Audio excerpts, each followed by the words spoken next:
جس شخص نے نبوت کا دعویٰ کیا ہے اس کا جو ہے وہ زیارت کر کے آئے، تھوڑا حالات کا جائزہ لے کر آ جائے۔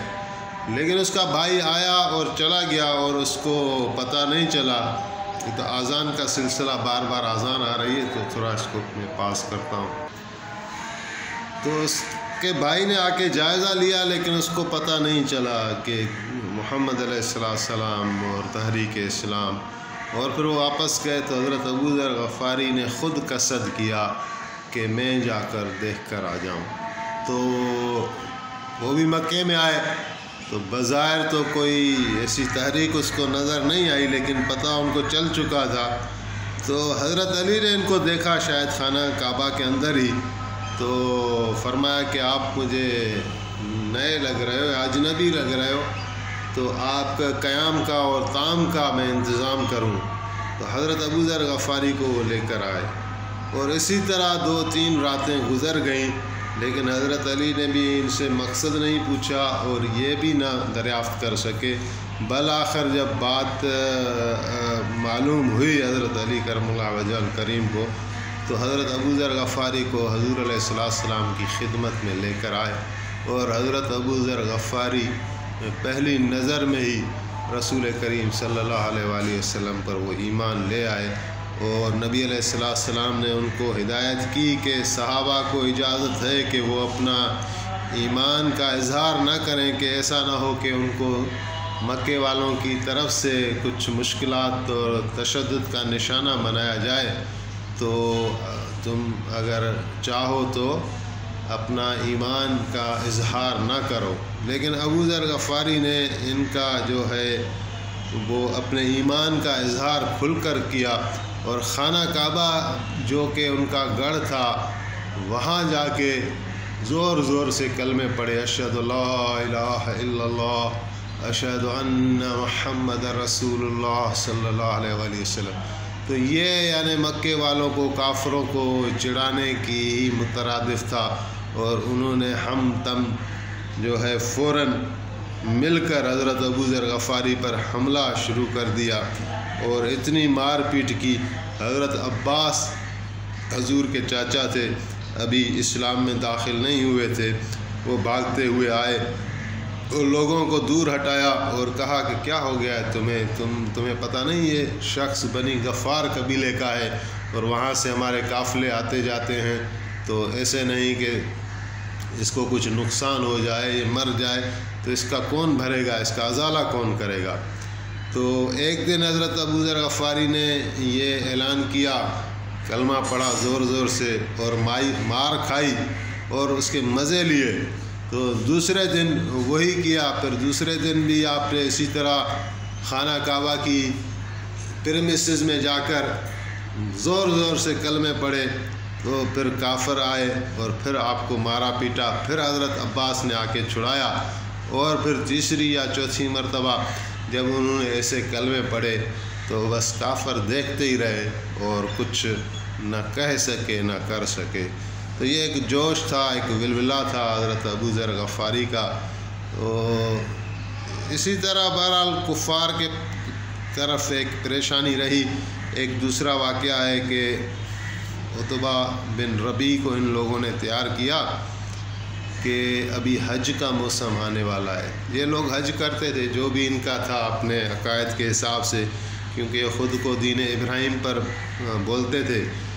تو کہہ رہے ہیں کہ ابھی حج کا موقع ہے، لوگ باہر سے آئیں گے، اور جناب نبی کریم صلی اللہ علیہ وآلہ وسلم کا تو شیوا یہی ہے کہ وہ جتنے لوگ دیکھتا ہے تو ادھر یہ دین اسلام کی بات چھیڑ دیتا ہے، تو وہ لوگ آئیں گے۔ اگر حضور نے ان کو دعوت دی اور بتوں کے خلاف بات کی تو اس میں جو ہے وہ ہمارے لیے بہت شرمندگی کا باعث بنے گی یہ چیز۔ تو کسی طرح حضور کو منع کریں کہ حج والے جو 4-5 دن ہوتے ہیں وہ یعنی حضور خاموش رہیں، اور اس کے بعد جو ہمارا سلسلہ ہے ان کا ہے وہ تو چلتا ہی رہے گا، لیکن کم از کم یہ جو مہمان آ رہے ہیں باہر سے تو ان میں نبی کریم صلی اللہ علیہ وسلم کو کسی طرح خاموش کرا دیا جائے۔ تو اس مسئلے کو حل کرنے کے لیے ان نے عتبہ بن ربیع کا انتخاب کیا جو ان کا رئیس تھا، کہ حضور کو کس طرح منوا لیں۔ عتبہ آیا نبی علیہ السلام کی خدمت میں اور سوال کرنے لگا کہ محمد صلی اللہ علیہ وآلہ وسلم آپ اچھے ہیں یا آپ کے والد حضرت عبداللہ؟ تو آپ نے اس کا جواب نہیں دیا۔ پھر بولا عتبہ کہ یا محمد آپ اچھے ہیں یا آپ کے دادا حضرت عبد المطلب؟ آپ نے اس کا بھی جواب نہیں دیا۔ پھر بولا آپ کا دین اچھا ہے یا آپ کے آبا اجداد کا دین اچھا ہے؟ تو آپ نے اس کا بھی جواب نہیں دیا۔ پھر آپ نے فرمایا عتبہ تم نے کلام کیا میں نے سنا، ابھی میں کلام کرتا ہوں تم سنو۔ پھر آپ نے سورت حام میم سجدہ کی صورتیں آیتیں وہ تلاوت فرمائی، حام میم، تو آپ پڑھتے گئے اور کیا قرآن کریم کے کہنے اور کیا نبی علیہ السلام کا وجود مبارک اور کیا آپ کا لہجہ اور کیا آپ کی آواز اور کیا اللہ کا کلام اور سننے والا عتبہ۔ ہم تو اس کلام سے اتنے واقف نہیں ہیں نا، قرآن کریم ان کی زبان میں اترا تھا۔ تو عتبہ نے بڑا اثر لیا، حضور نے جب کلام مجید سے تلاوت کی تو عتبہ حیران ہو کر رہ گیا اور واپس چلا گیا اور جا کے اپنے ساتھیوں کو کہا، ابو جہل والوں کو، کہ میں ابھی نبی علیہ السلام کا کلام سن کر آیا ہوں، اس سے جھگڑا ہمارا بالکل بنتا نہیں ہے، اس کے کلام میں مجھے ایک بڑی رقت اور ایک بڑا اثر معلوم ہوا ہے۔ میرا مشورہ آپ لوگوں کو یہ ہے کہ اس کو چھوڑ دو، یہ اپنا کام کرتا رہے۔ اگر عرب اس کی بات مان لیتے ہیں، اس کو اپنا حاکم بنا لیتے ہیں، تو یہ ہمارا نسبتاً بھائی ہے، یعنی یہ بھی قریشی ہے ہم بھی قریشی ہیں، اس کی عزت اس کی کامیابی ہماری کامیابی ہے۔ اور اگر عرب ان سے ٹکر لے کر ان کو ختم کر دیتے ہیں، قتل کر دیتے ہیں، تو ہم اور آپ بھی یہی چاہتے ہیں کہ یہ ان کا کام نہ بڑھے، تو یہ خود بخود جو ہے وہ ان کی بات ختم ہو جائے گی۔ تو ابو جہل کہنے لگا عتبہ مجھے لگتا ہے کہ تمہارے اوپر بھی حضور کے کلام کا اثر ہو گیا ہے اور بات نہیں مانی۔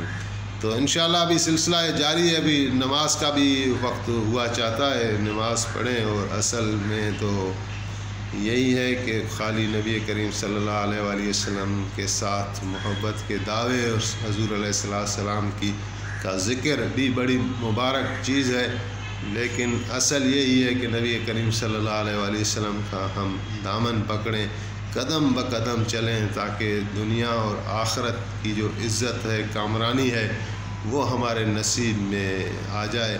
تو انہیں سلسلے کو انشاءاللہ پھر آگے بڑھائیں گے۔